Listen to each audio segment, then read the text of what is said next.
Bonjour, j'espère que vous allez bien. Nous allons voir aujourd'hui, comme je vous l'ai promis la semaine dernière, les erreurs ou l'erreur la plus courante lors de la présentation de votre structure pour la VAE AEPE.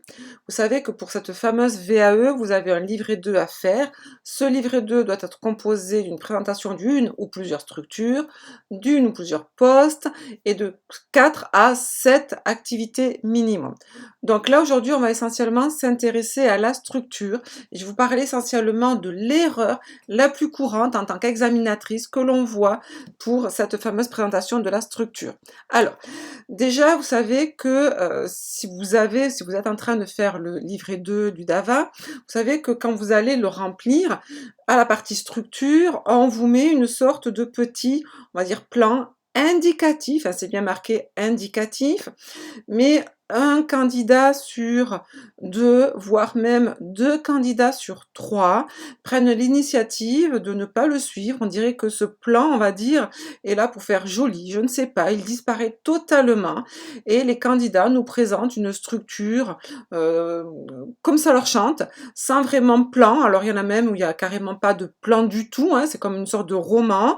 D'autres, effectivement, vous mettez un plan, mais qui n'a absolument pas, on va dire, où vraiment on s'y perd, il n'y a plus du tout la trame, ou très très peu en tout cas la trame qui est indiquée. Alors, déjà, on va se poser la question de pourquoi cette partie structure? Cette partie structure est là pour montrer aux membres du jury, donc ils seront 2 ou 3 en fonction des académies, que vous êtes un bon professionnel. Sachez que, je vous le dis et je le répète, hein, pour pouvoir valider votre CAP AEPE, vous devez obligatoirement, votre VAE AEPE, vous devez obligatoirement faire référence au CAP et au référentiel du CAP AEPE. Donc dans cette partie référentielle, vous avez notamment la partie T1 qui s'intitule Recueillir les informations, s'informer sur les éléments du contexte et de la situation professionnelle, identifier le cadre de son intervention pour se situer en tant que professionnel.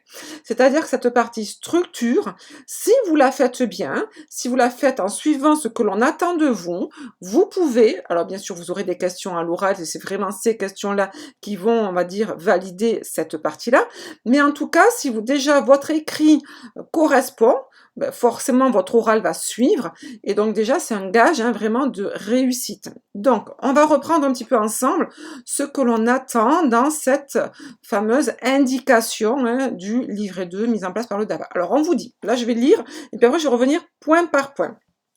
On vous dit, donc à titre indicatif, vous pouvez développer les points suivants. Statut, forme juridique, société et ainsi de suite, activité de votre structure, vente, service et ainsi de suite, effectif, nombre de personnes, éventuellement par service et par fonction, situation économique, chiffre d'affaires, partie de marché, historique, date de création, évolution de la structure, localisation géographique, environnement, client, fournisseur, concurrents, partenaires, prestataires, etc. Démarche et charte qualité, normes procédures, etc.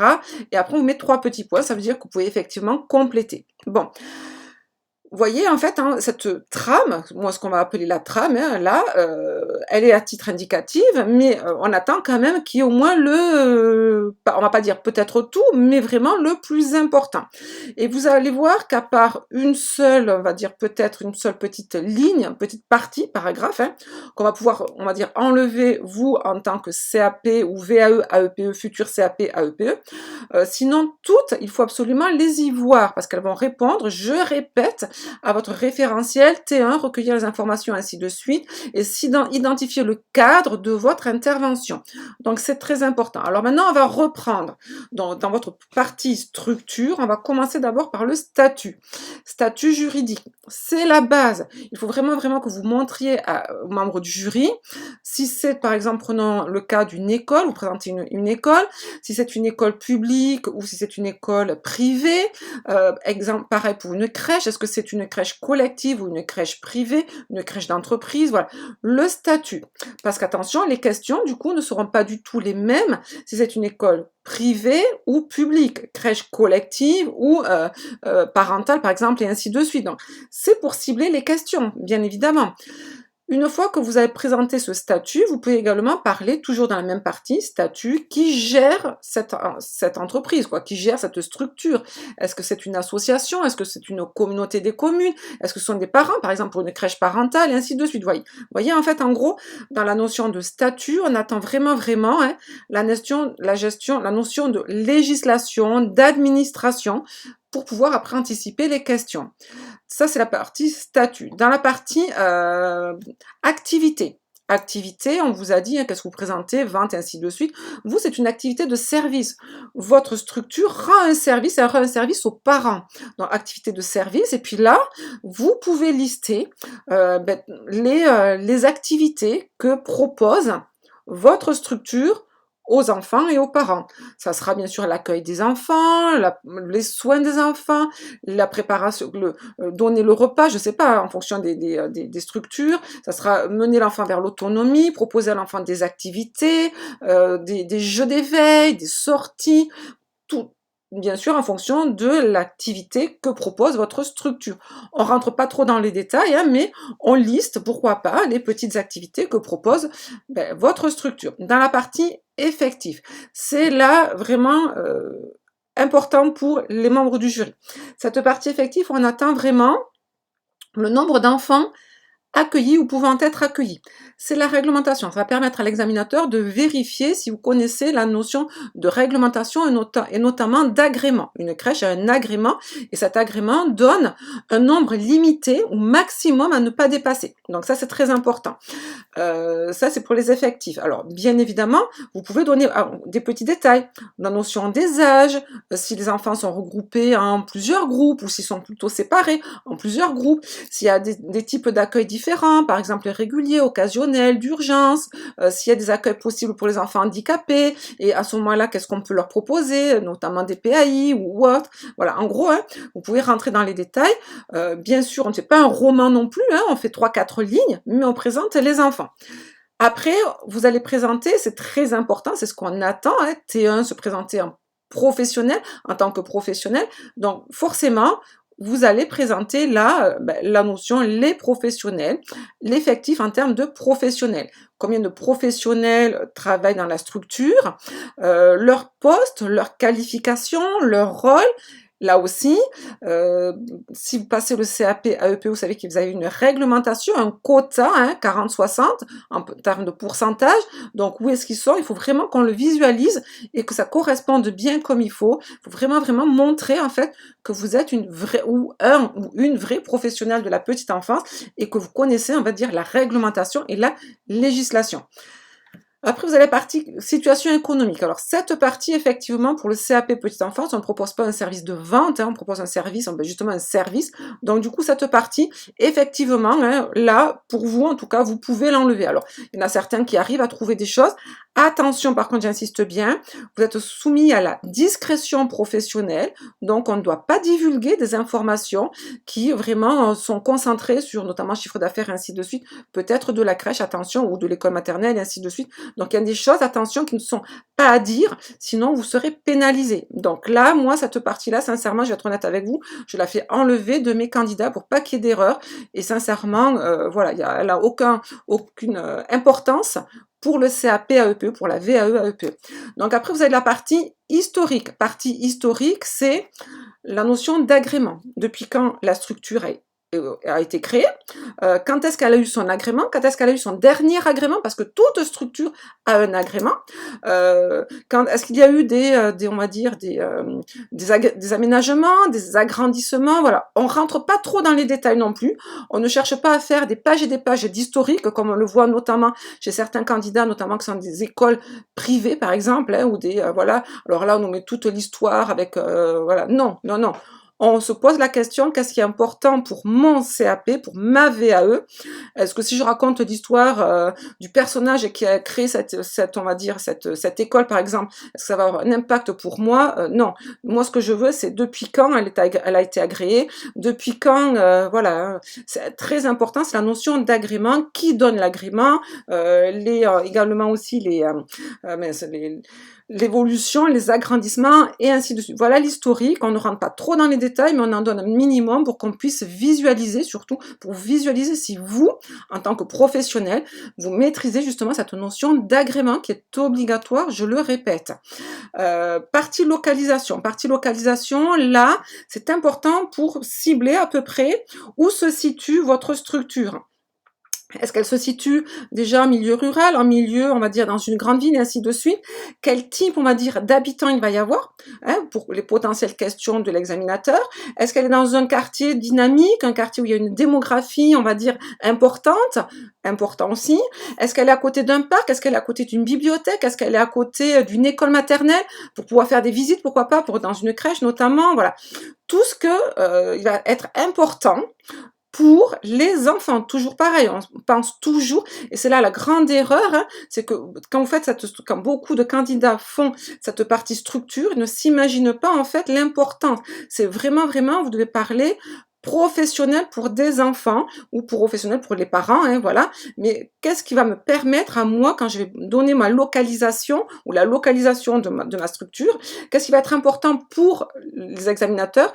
Est-ce qu'il va y avoir un parc pour pouvoir amener les enfants au parc, ainsi de suite. Voilà. Il faut vraiment, vraiment qu'on puisse visualiser, que les examinateurs puissent visualiser à peu près où se situe votre structure pour les besoins et l'intérêt de l'enfant.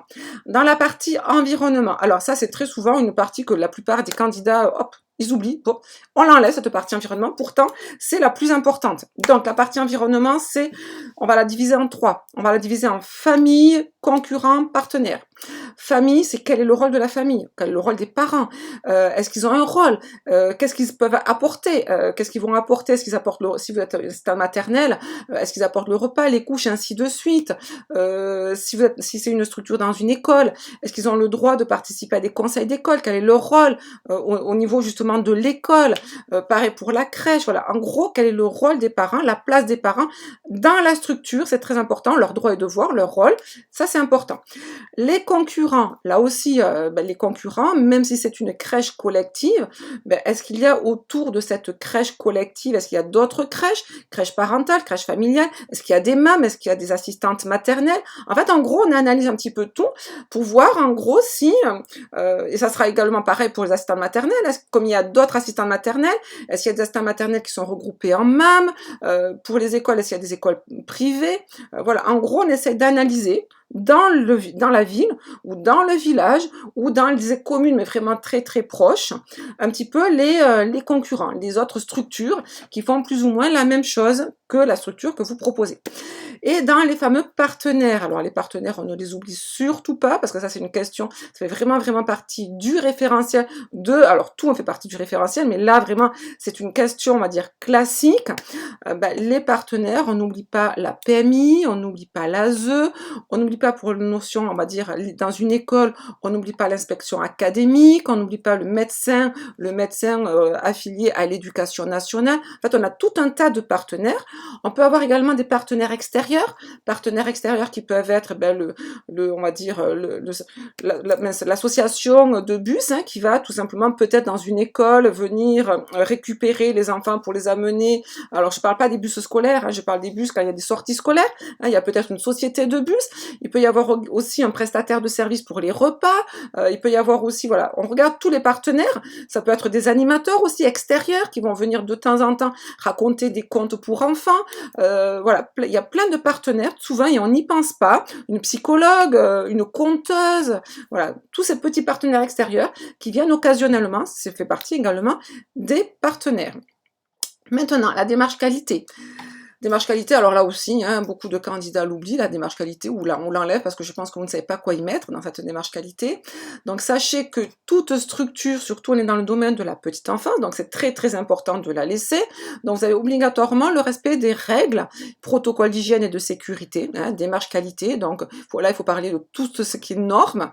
Vous avez également une démarche qualité sur la règlement incendie, intrusion, avec peut-être en école maternelle, mais également en crèche, pourquoi pas des petits exercices, hein, exercices incendie, intrusion et ainsi de suite.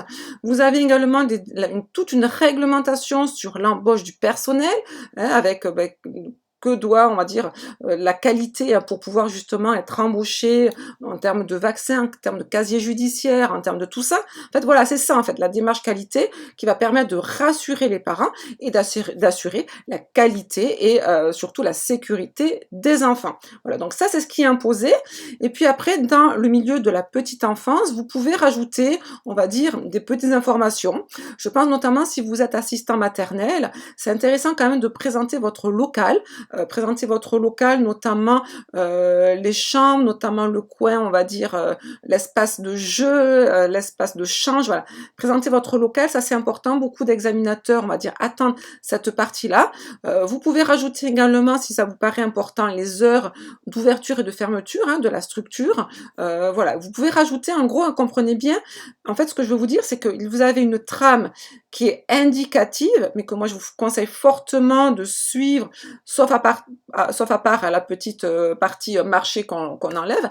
Et puis après, vous pouvez rajouter 2, 3 petites parties en fonction de ce que vous souhaitez, bien évidemment. Et moi, je vous conseille surtout pour les assistants maternels, de rajouter justement la présentation du domicile.